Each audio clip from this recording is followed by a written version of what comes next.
অবশ্যই তোমাকে মুরগির মতনই ভাবছে, মুরগিই ভাবছে সবাই, মুরগির মতোই কেন, মুরগিই ভাবছে, ঠিক আছে। যে মালদার পার্টি আছে, রিলেশন বা সম্পর্ক করলে, কিছু একটা করলে অনেক টাকা পয়সা পাওয়া যাবে, অনেক কিছুই করা যাবে, কারণ তুমি তার ঐশ্বর্যা রাও বা কি বলে মহাসুন্দরী না, ঠিক আছে।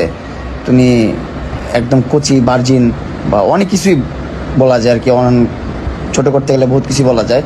যাই হোক, অত ছোট করতে চাই না, তো বহুত কিছুই বলা যায়, ওইটা তো তুমি না। হ্যাঁ, তোমাকে দেখা গেছে ওরকমই, তখন তখন তো আরো অন্যরকম ছিল, আরো খারাপ ছিল চেহারা। আমি তো অমানুষ, অকৃতজ্ঞ, লোভী, স্বার্থপর। সো তোমার লাইফে এমন কাউকে বেছে নিও, খুঁজে নিও। এখনো তোমার লাইফে এমন কিছু হয় নাই, অত আহামরি কিছু নিয়ে যায়নি আমি, ঠিক আছে।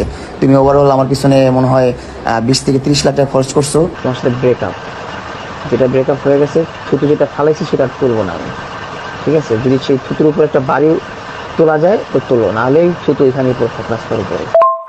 তোমাকে আজকে কয়টা কথা জিজ্ঞেস করলাম না, যে বাড়ি দিলে চলে আসবা নাকি, তুমি বললাম তারপর আমি বললাম যে বাড়ি পেয়ে আবার নতুন কোনো জিনিসের জন্য জিদ করে চলে যাবা নাকি, তুমি বললাম না।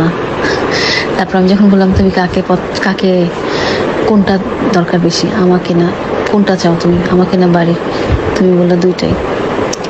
আমি রিয়েলাইজ করলাম কি জানো, আমি রিয়েলাইজ করলাম যে এই যে তুমি এই কয়দিন নাই আমার কাছে, আমার সাথে, তুমি জানো যে আমি কি অবস্থায় থাকি, তুমি না থাকলে আমি কত পেরেশানিতে থাকি, আমি কত কষ্টে থাকি, আমি কত দুঃখে থাকি।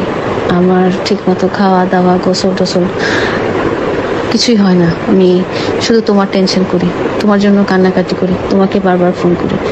আমি এই কদিন খালি এইভাবেই দিন যাপন করছি।